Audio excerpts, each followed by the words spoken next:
राजधानी दिल्ली के सेक्टर 15 रोहिणी स्थित विद्या भारती स्कूल एक बार फिर विवादों में आ गया है। स्कूल पर आरोप है कि वह अभिभावकों को बच्चों की किताबें केवल स्कूल से ही खरीदने के लिए मजबूर कर रहा है, जबकि दिल्ली सरकार के स्पष्ट निर्देश हैं कि किसी भी स्कूल का अभिभावकों पर इस प्रकार का दबाव बनाने की अनुमति नहीं है। स्कूल के बाहर मौजूद एक अभिभावक ने बताया कि उन्होंने कई बार स्कूल प्रशासन से अनुरोध किया कि उन्हें विभिन्न प्रकाशकों की जानकारी दी जाए ताकि वे अपनी सुविधा अनुसार बाजार से किताबें खरीद सकें, लेकिन स्कूल प्रशासन की ओर से ना तो उन्हें पब्लिशर के नाम बताए जा रहे हैं और ना ही उन्हें प्रिंसिपल या किसी जिम्मेदार अधिकारी से मिलने दिया जा रहा है।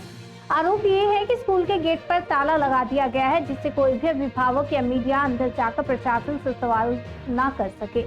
इससे अभिभावकों में भारी नाराजगी देखी जा रही है। मामले ने तब और गंभीर रूप ले लिया जब ये सामने आया कि सरकार द्वारा सब्सिडी दरों पर दी गई जमीन, जिसका उद्देश्य गरीब और मध्यम वर्ग के बच्चों को सस्ती शिक्षा उपलब्ध कराना था, उसी स्कूल में अब क्रिकेट, टेनिस, स्विमिंग पूल और जिम जैसी सुविधाएं निजी ठेके पर चल रही हैं। इन गतिविधियों के लिए छात्रों और अभिभावकों से भारी फीस वसूली जा रही है। बड़ा सवाल ये उठता है कि क्या दिल्ली सरकार इस मामले में संज्ञान लेकर संबंधित स्कूल के खिलाफ कोई कार्रवाई करेगी या नहीं। अभिभावकों की मांग है कि इस प्रकार की जबरन वसूली और मनमानी पर तुरंत रोक लगाई जाए और दोषियों के खिलाफ सख्त कदम उठाए जाए।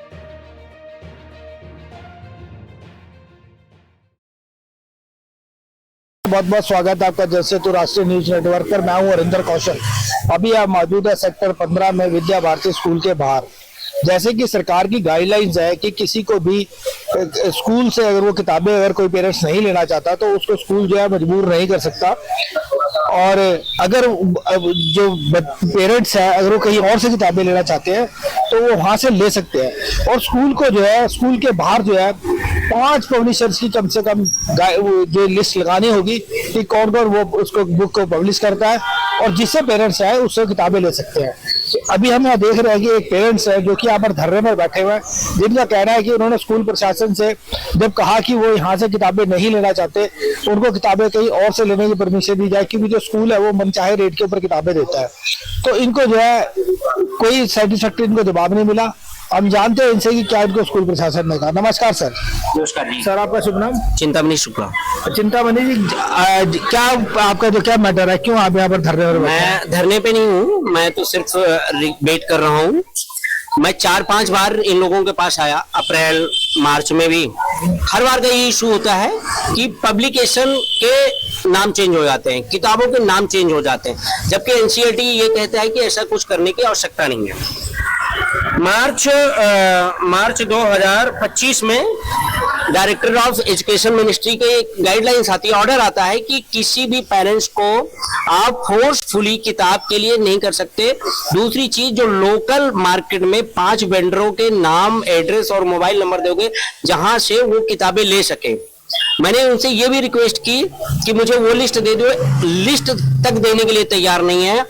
ओरली बातों 3-4 मैडम मेरे को बैठ कर कंसर्न कर रही है, सर रिक्वेस्ट है, हाथ जोड़ रही है कि सर आप बात मान लो। उनका ये कहना है कि आपको किताब यहीं से लेनी पड़ेगी और जितने प्राइस का है वही किताबें लेनी पड़ेगी। मैंने उनसे रिक्वेस्ट किया कि जो आप मेरे को ओरली बता रहे हो आप मेरे को रिटर्न में दे दो, तो उन्होंने हाथ खड़ा कर दिया कि मैं बिल्कुल रिटर्न में नहीं दूंगी और आपको यही मानना पड़ेगा। दूसरी चीज, न प्रिंसिपल से मिलने दिया जा रहा है, न मैनेजमेंट से मिलने दिया जा रहा है। और आज ये हालत हो गई कि मैं यहाँ पे एक एप्लीकेशन बना के ले आया, ये दिखाता हूं मैं आपको। ये एप्लीकेशन इनके प्रिंसिपल के नाम है, मैनेजमेंट के नाम है। इसमें मैंने कुछ इशू क्रिएट किए, नोट किए हैं, जिसमें मेरा बच्चा पहले तारीख से वो रोज पूछता है, मेरी एक बिटिया 6ठी में है और एक बिटिया 1st में है, वो रो के पूछती है कि मेरी किताबें कब आएंगी। मैंने एक दिन उनको भेज दिया कि जाओ रफ पेज लेके जो मैडम पढ़ा रही है वो पढ़ाओ। उसके बाद भी मैडम उनको डांटती है किताबें लेके आओ तब स्कूल के अंदर आना है, नहीं तो बिल्कुल रिस्ट्रिक्टेड है, मत आना। बच्चे मेरे रोते हैं, उन लोगों के अंदर हीन भावना बढ़ रही है, उनकी साइकोलॉजी कैसे खराब कर रही है। पूरा मैनेजमेंट कुछ पैसों के, चंद के पैसों के चक्कर में पूरे सिस्टम की इन्होंने बखिया उखाड़ रखी है। शुक्ला जी, क्या आपके प्रिंसिपल साहब से बातें? नहीं, प्रिंसिपल से मिलने ही नहीं दिया इन्होंने। आज रिसेप्शनिस्ट से मिलने नहीं दिया। गार्ड बोलती है कि भैया आप चले जाओ। मैंने कहा आपसे मेरी लड़ाई नहीं, रिसेप्शनिस्ट से बोल दो। मैंने पेपर दिया, जो एप्लीकेशन दिया है, रिक्वेस्ट लेटर दिया, उसकी रिसीविंग सिर्फ मार्क करके दे दिया, एक सिग्नेचर और डेट डाल दी। हमने कहा ना इसमें स्टैम्प। आगे मेजरमेंट में किससे बात हुई? रिसेप्शनिस्ट से आगे मेरे को जाने ही नहीं दिया जा रहा। फॉरवर्ड ही नहीं, या कोऑर्डिनेटर बात करती है या रिसेप्शनिस्ट बात करती है। प्रिंसिपल के पास टाइम नहीं है। प्रिंसिपल सैटरडे को मिलेगी सर, पूरे वीक में सैटरडे को।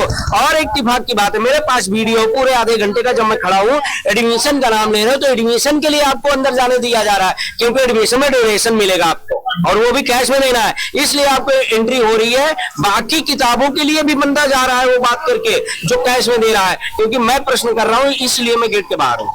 और अब मैनेजमेंट कोई नहीं है यहाँ पे, सब अंदर है गेट के अंदर। जैसे कि हमें भी चिंतामणि जी ने बताया कि जो व्यक्ति एडमिशन लेने के लिए जाना चाह रहा है उसको अंदर जाने दे रहे हैं, क्योंकि स्कूल प्रशासन उससे डोनेशन लेता है, उसके बाद एडमिशन देता है। उनको अंदर देने दिया जा रहा है जो कि चुपचाप मूक दर्शक बनकर जो है किताबें खरीद रहे हैं, जो स्कूल की मनमानी का शिकार हो रहे हैं, उनको स्कूल के बीच में जाने दिया जा रहा है। लेकिन चिंतामणि जी जो कि प्रश्न पूछ रहे हैं, जो कह रहे हैं कि मैं यहाँ से किताबें क्यों लूं, क्या ऐसी मजबूरी है कि मुझे यहाँ से किताबें लेनी है, जबकि सरकार की गाइडलाइन है कि 5 जो कम से कम जो ऑथर होंगे उनको आपको देना पड़ेगा, तो 5 पब्लिशर की लिस्ट देनी पड़ेगी, उनके नंबर देने पड़ेंगे, जहां से भी वो चाहे वो किताबें ले सकते हैं।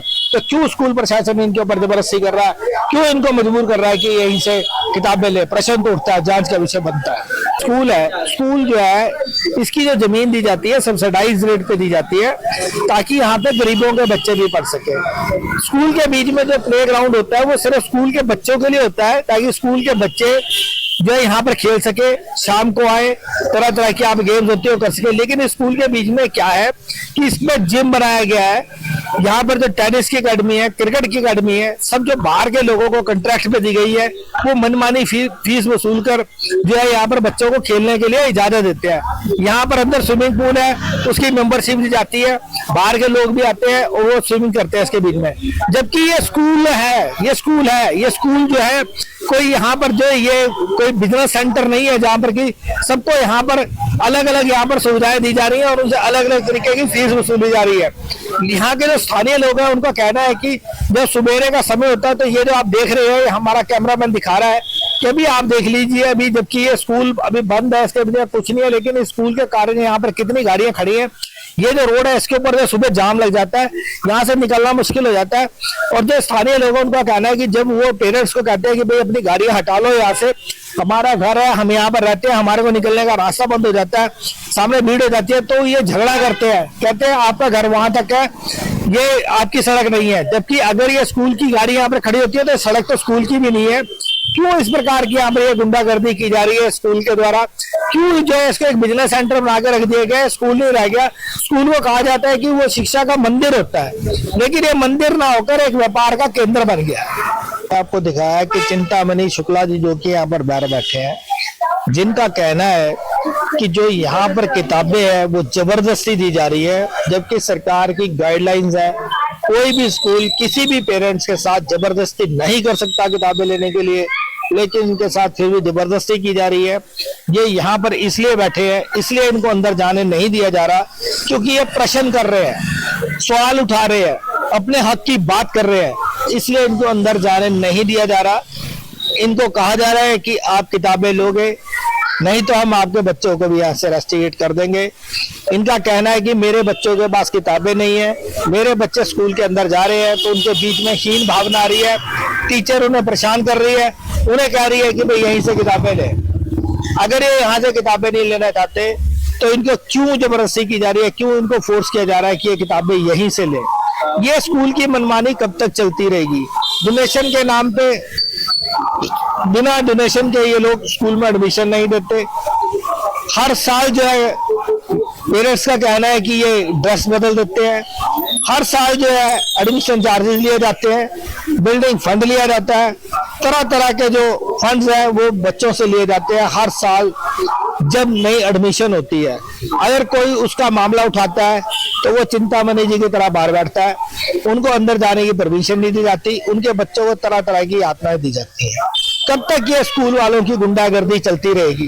कब तक सरकार इसका संज्ञान नहीं लेगी? कब तक जो है इसको जो इनकी जो बदमाशी है उसको बंद नहीं किया जाएगा। अपने सहयोगी कैमरामैन विमल चौहान के साथ हरिंदर कौशल, सेक्टर 15 रोहिणी विद्या भारती स्कूल के बाहर से।